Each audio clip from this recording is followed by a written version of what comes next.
Akhil sir sir എന്താ ശ്യാമേത് തന്റെ ഈ സർ സർ വിളിന്ന് നിർത്താവോ? അത് നിർത്തില്ല. ഞാൻ മരണം വരെ അങ്ങനെ വിളിക്കും. അയ്യടാ അത് കൊള്ളാലോ. ഇതെന്താണ് ഇത്? ഇതിനാ ഞാൻ ഇങ്ങോട്ടേക്ക് വന്നത്. അഖിൽ വർമ്മയുടെ ഭാര്യ പാചകം ചെയ്തതാ. ഇതൊന്ന് രുചിച്ചു നോക്കി. ഓ, എന്റെ പ്രിയപ്പെട്ട ഭാര്യ പാചകം ചെയ്താണോ? എന്നാ കഴിച്ചിട്ട് എന്നെ ബാക്കി കാര്യം. എങ്ങനെയുണ്ട്? അപാര സ്വാദം, ഒരു വ്യത്യസ്തമായ രുചി. ഈ വിഭവമാണ് സ്പെഷ്യലായിട്ട് നാളെ ഞാൻ പാചകം ചെയ്യാൻ പോകുന്നത്. ഈ കറിക്കൂട്ട് എങ്ങനെയാണോ താൻ ഉണ്ടാക്കിയത്? അത് എന്റെ തന്നെ ഒരു ഐഡിയയില് ഞാൻ ഉണ്ടാക്കിയ ഒരു കറിക്കൂട്ട.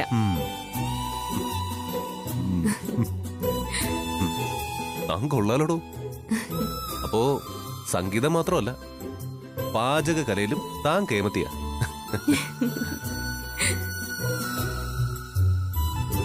ഭർത്താവിന് നല്ല രുചിയായിട്ട് ഭക്ഷണവും കഴിക്കാം, ഉറങ്ങാൻ നേരത്തും പാട്ടും കേൾക്കാം. എടോ, ഗംഭീരോ താൻ ഉണ്ടാക്കിയത്. ഈ വിഭവം കൊള്ളാം.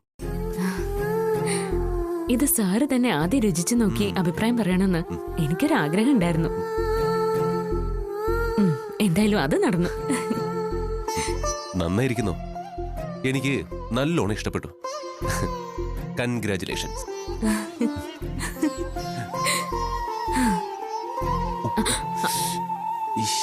അയ്യോ, സോറി സോറി സോറി. ഞാൻ തുടച്ചുതരാം. ഞാൻ തുടച്ചുതരാം. അല്പം പറ്റിയെന്ന് വെച്ച് സാറ് തുടച്ചുതരൊന്നും വേണ്ട. അതൊന്നും പറഞ്ഞാ പറ്റില്ല. നാളെ എപ്പോഴാ ഈ കറിക്കൂട്ട് മത്സരം? വൈകുന്നേരം. കലക്കണം കേട്ടോ. ഫസ്റ്റ് പ്രൈസ് ഇങ്ങോട്ട് അടിച്ചെടുക്കണം. ദൈവമേ. കറികളുടെ രാജ്ഞി അമൃതയെടുത്തിയാ. അമൃതയെടുത്തി പേടിച്ചാ മതി. പിന്നെ ഐശ്വര്യടത്തേക്ക് ഒരു ചുക്കും അറിയില്ല എന്ന് എനിക്കറിയാം. അതെനിക്കും അറിയാം. എന്താ ഇവിടെ? വന്നു CBI. CBIയോ? അതെന്താ? അനുക്കുട്ടിയുടെ ഓമന പേരാണ് CBI. ഓഹോ, ഇതെന്താ? എടുത്ത് കഴിച്ചു നോക്ക്. കൊള്ളാവൊന്ന് പറയണേ.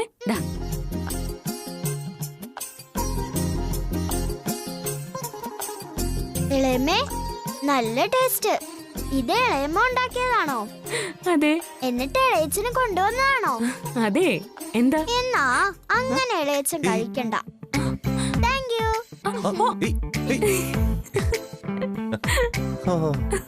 കൊള്ളാലോ.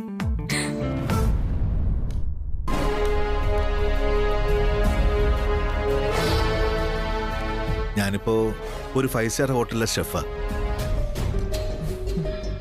എല്ലാ കറികളിലും ടേസ്റ്റ് കൂട്ടാൻ ഞങ്ങൾ ഓരോരോ രീതികൾ പ്രയോഗിക്കും. നല്ല രുചി കിട്ടണം. അതിന് എന്താ ചെയ്യേണ്ടതെന്ന് ഒന്ന് വിശദീകരിച്ച് തന്നാ മതി. മാഡം നോൺ വെജിലെ ഉണ്ടാക്കാൻ പോകുന്നേ? അതെ, ചൈനീസ് ഐറ്റം ഉൾപ്പെടെ എല്ലാം.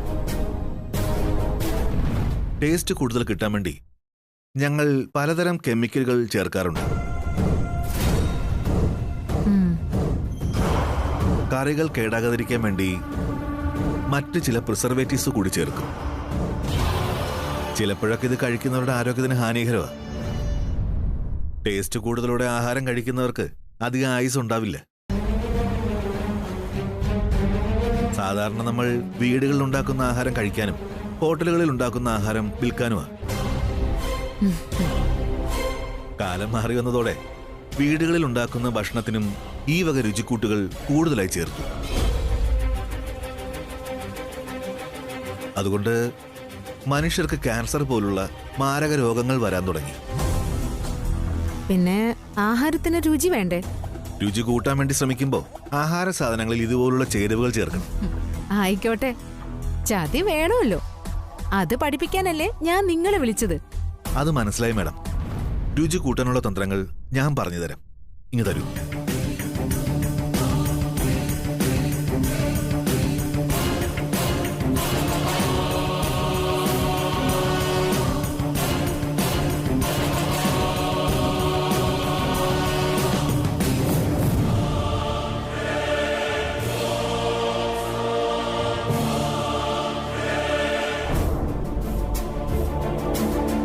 ഈ മത്സരത്തിൽ എന്റെ ശത്രുക്കൾ ജയിക്കാതിരിക്കാൻ എന്ത് ചതിയാ ഞാൻ ചെയ്യേണ്ടത്?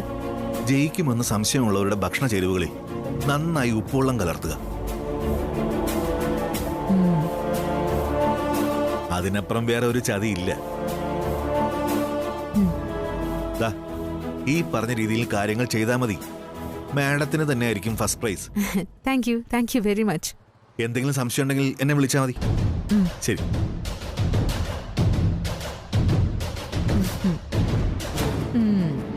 ഈ മത്സരത്തിൽ ഞാൻ തന്നെ ജയിക്കും. എനിക്ക് ജയിച്ചേ പറ്റൂ.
ഓ, എത്തി ഇല്ലേ?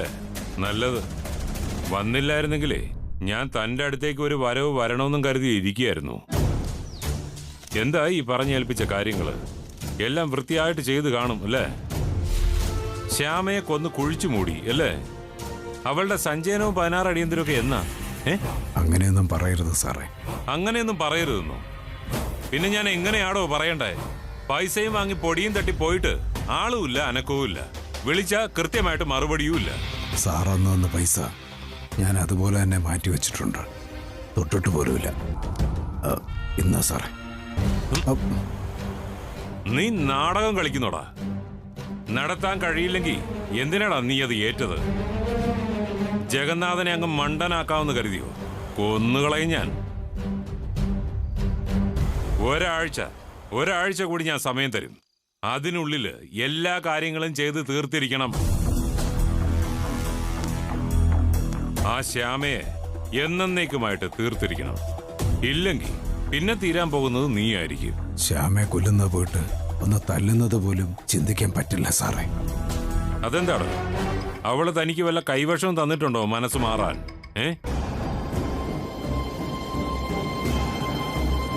സാറേ, സാറിന്റെ കാല് പിടിച്ചപേക്ഷിക്കുക. ദയവിയത് സാറ് ശ്യാമയെ ദ്രോഹിക്കരുത്. അവള് പാവ. അവളെ വിട്ടേക്കണം സാറേ. ആ പാവം ജീവിച്ചു പൊക്കോട്ടെ. അവളെ കൊല്ലാൻ കൊട്ടേഷൻ ഏറ്റെടുത്തിട്ട് ഇപ്പൊ അവക്ക് വേണ്ടിട്ട് കരയുന്നോടാ? ആരാടാ അവള്?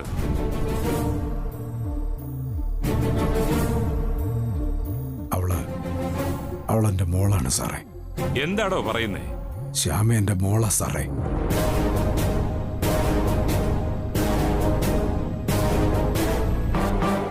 അതെ സാർ, ഞാൻ ശ്യാമയുടെ അച്ഛൻ വാസുദേവന്.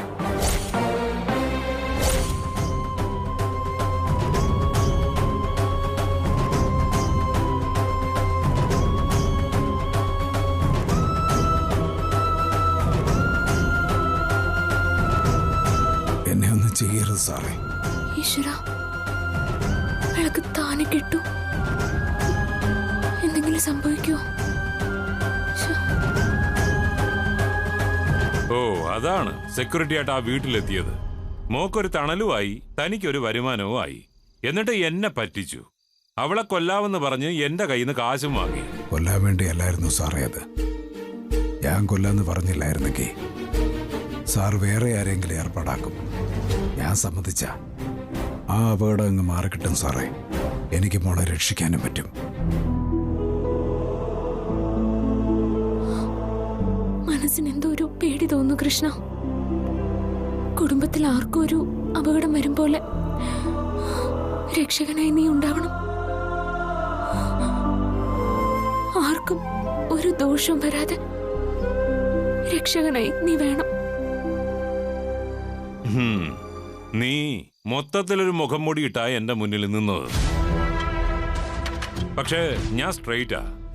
സ്വന്തം ജീവൻ ബലി നൽകി മറ്റൊരു ജീവൻ രക്ഷിച്ചു എന്നൊക്കെ പറയുമല്ലോ. അതുപോലെ നല്ല ഒരു അവസരം നിനക്ക് കൈവന്നിരിക്കുക. നിന്റെ മകളുടെ ജീവൻ രക്ഷിക്കാൻ നീ നിന്റെ ജീവൻ ബലി നൽകുന്നു. കുടുംബത്തിൽ ആർക്കും ഒരു അപകടം വരാതെ രക്ഷകനായി നീ ഉണ്ടാവണം. ഞാൻ പറഞ്ഞില്ലേ, നിന്നെ രക്ഷിക്കാൻ ആരുമില്ലല്ലോ വാസുദേവ. എന്നത് ചെയ്യല്ലേ.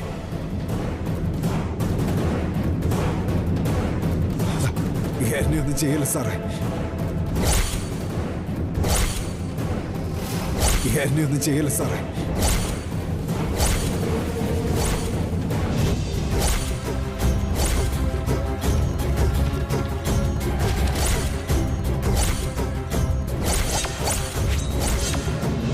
എന്റെ കൃഷ്ണ,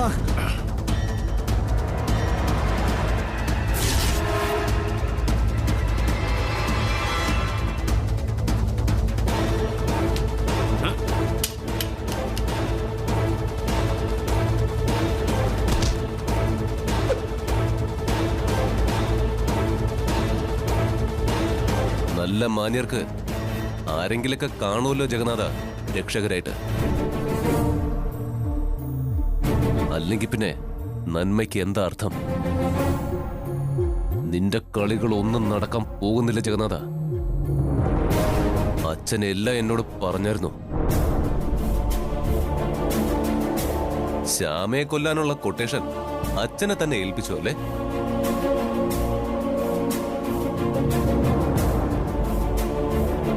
നാളെ നേരം വെളുക്കുന്നതിന് മുമ്പ് നിന്റെ കയ്യിൽ വിലങ്ങ് വീഴാൻ പോവാ. എന്റെ കയ്യിൽ വിലങ്ങ് വീഴുന്നു? അതിന് ഞാൻ എന്ത് തെറ്റ് ചെയ്തു? ശ്യാമയെ കൊല്ലാൻ കൊട്ടേഷൻ കൊടുത്തതിന് എന്താ തെളിവുള്ളത്? പോയി പണി നോക്കട ചെറുക്ക. ജഗന്നാഥനെ ജയിലിൽ കയറ്റാൻ വന്നിരിക്കുക. നിനക്ക് തെളിവ് വേണോ അല്ലേ? അഖില് കളത്തിൽ ഇറങ്ങുമ്പോ കളം കണ്ടേ ഇറങ്ങും. കാര്യങ്ങൾ കൃത്യമായിട്ട് ഓപ്പറേറ്റ് ചെയ്തിട്ടുണ്ട്. നിങ്ങൾ ചെയ്തതിനുള്ള എല്ലാ തെളിവുകളും എന്റെ കയ്യിലുണ്ട്. പക്ഷെ ജഗന്നാഥനങ്ങളെ, ഈ തെളിവുകളൊന്നും ഒരു പോലീസിന് ഞാൻ കൊടുക്കാൻ പോകുന്നില്ല. തന്നെ ഒന്ന് വിരട്ടാൻ വേണ്ടി ഞാൻ റെക്കോർഡ് ചെയ്ത് വെച്ച പോലീസിൽ കൊടുത്താലാ താൻ രക്ഷപ്പെട്ട് പോകുന്ന. താൻ പുറത്ത് തന്നെ കാണണം. എടോ, താൻ എനിക്കോ ശ്യാമയ്ക്കോ ഒരു ഭീഷണിയല്ല.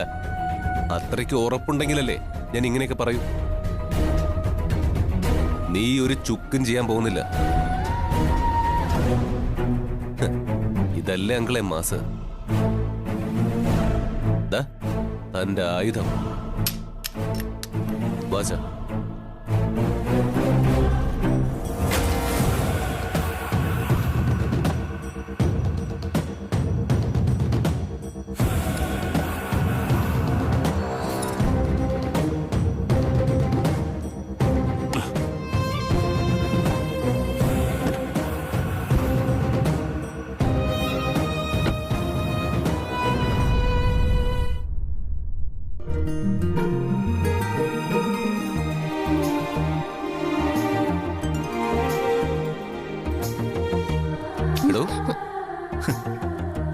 താൻ എത്ര നേരമായി ഇങ്ങനെ അങ്ങോട്ടും ഇങ്ങോട്ടും നടക്കാൻ തുടങ്ങിയിട്ട്?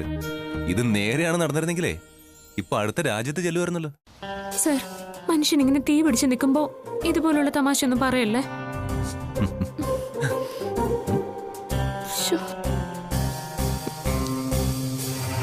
നാളെ പാചക മത്സരത്തില് ഞാൻ ജയിക്കോ സർ?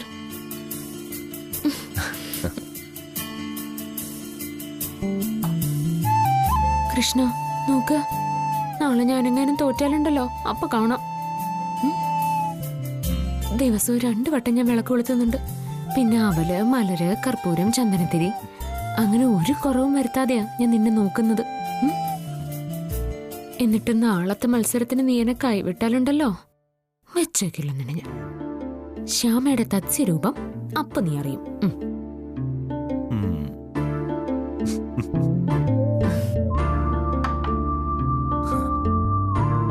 ഞാൻ ജയിക്കോ കൃഷ്ണ? നിനക്കറിയാലോ, മറ്റൊരാളുടെ മുമ്പിൽ ജയിക്കണമെന്ന് ഞാൻ ഇതുവരെ ആഗ്രഹിച്ചിട്ടില്ല. ഈ മത്സരത്തിൽ പങ്കെടുക്കണമെന്ന് താല്പര്യം പോലും ഇല്ലാതെ മാറി നിന്നതാ ഞാൻ. പക്ഷേ അന്ന് ഓഫീസിൽ നടന്ന സംഭവം അരവിന്ദേണ്ണെ എല്ലാവരുടെയും മുന്നിൽ വെച്ച് ഐശ്വര്യടുത്തെ അപമാനിച്ചു. അപ്പോഴാണ് ഞാൻ മനസ്സിൽ ശപഥം ചെയ്തത് ഐശ്വര്യടുത്തെ തോൽപ്പിക്കണമെന്ന്.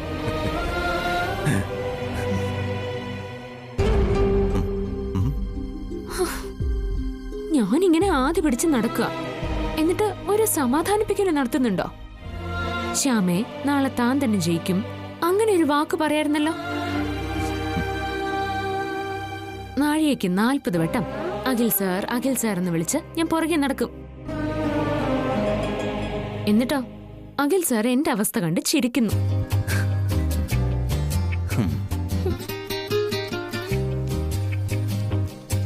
ശ്യാമേ, ഞാൻ ജയിക്കൂ സാർ? വെറുതെയെങ്കിലും സാർ പറഞ്ഞ ഞാൻ ജയിക്കൂന്ന്. സാറിന്റെ വാക്കെന്ന് പറഞ്ഞാലേ അതെനിക്കൊരു ശക്തിയാ. സാർ പറ, ഞാൻ ജയിക്കൂന്നൊന്ന് പറ. എടോ, താൻ ജയിക്കൂന്നല്ല ഞാൻ പറയാൻ പോകുന്ന. പിന്നെ താനേ ജയിക്കൂ. സത്യം? തന്നെ ജയിപ്പിച്ചില്ലെങ്കിലേ ഞാൻ കൃഷ്ണനോട് ചോദിക്കും. അത് വേണ്ട, കൃഷ്ണനെ വഴക്ക് പറയാൻ എനിക്ക് മാത്രമേ അവകാശമുള്ളൂ. എടോ, താൻ ധൈര്യമായിട്ട് കിടന്നുറങ്ങ്. താൻ തന്നെയാ ജയിക്കാൻ പോകുന്നത്. ചെറുതിലെ ഞാനും അരുണേട്ടനും ആദ്യേട്ടനും കൂടി ഒരു പരീക്ഷണം അങ്ങ് നടത്തും.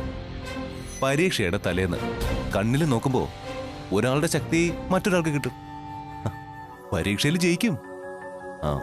കണ്ണിമ ചിമ്മാതെ വേണം നോക്കാനായിട്ട്. നമുക്കൊന്ന് നോക്കിയാലോ? എന്റെ ശക്തി കൂടി തനിക്ക് കിട്ടും. ആണോ?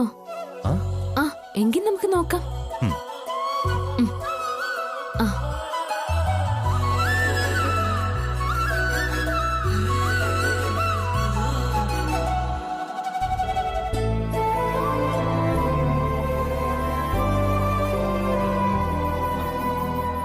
എന്താടോ? എന്താടോ കാര്യം? ഒന്നുമില്ല സാർ, ഞാനൊന്ന് കിടന്നോട്ടെ.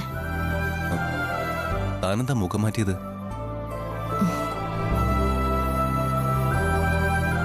ഓ, എന്റെ കണ്ണുകളിൽ നോക്കുന്നത് ഇഷ്ടമല്ലല്ലോ, എന്നെ ഇഷ്ടമല്ലല്ലോ. അയ്യോ സാർ, സാർ അങ്ങനെ പറയല്ലേ. എന്താ പറ, എന്നെ ഇഷ്ടമാണോ അല്ലയോ? ഞാൻ പറയാറില്ലേ സാർ, എനിക്ക് 2 ദൈവങ്ങളാണ്. ഒന്ന് കൃഷ്ണൻ, 2 അഖിൽ സാർ. ആദ്യത്തേത് കൃഷ്ണനാണോ അല്ലെങ്കിൽ അഖിൽ സാറാണോ? 2 ഒന്നാ സാർ. നാളത്തെ മത്സരത്തിന് വിധി പറയുന്നത് ആരാ? ഏതോ വലിയൊരു ഹോട്ടലിലെ ഷെഫാന്നൊക്കെ പറയുന്ന കേട്ടു. അത് വലിയ സസ്പെൻസിലാ. നാളെ അറിഞ്ഞാ മതിയെന്നാ അച്ഛൻ പറയുന്ന. ഏതോ വലിയ ഹോട്ടലിലെ ആളായിരിക്കും, മുംബൈന്നോ ചെന്നൈന്നോ ഒക്കെ ആയിരിക്കും.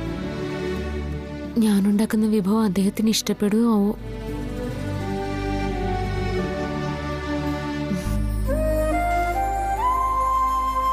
കാത്തോണേ കൃഷ്ണ. അല്ലെങ്കിൽ ആർക്കാണോ ജയിക്കാൻ അർഹത അവരെ ജയിപ്പിച്ചാ മതി. നിന്റെ വിധി ഞാൻ സന്തോഷത്തോടെ അംഗീകരിച്ചോളാം. എടോ, കുറച്ച് വെള്ളം എടുത്തിട്ടുണ്ടെന്നേ.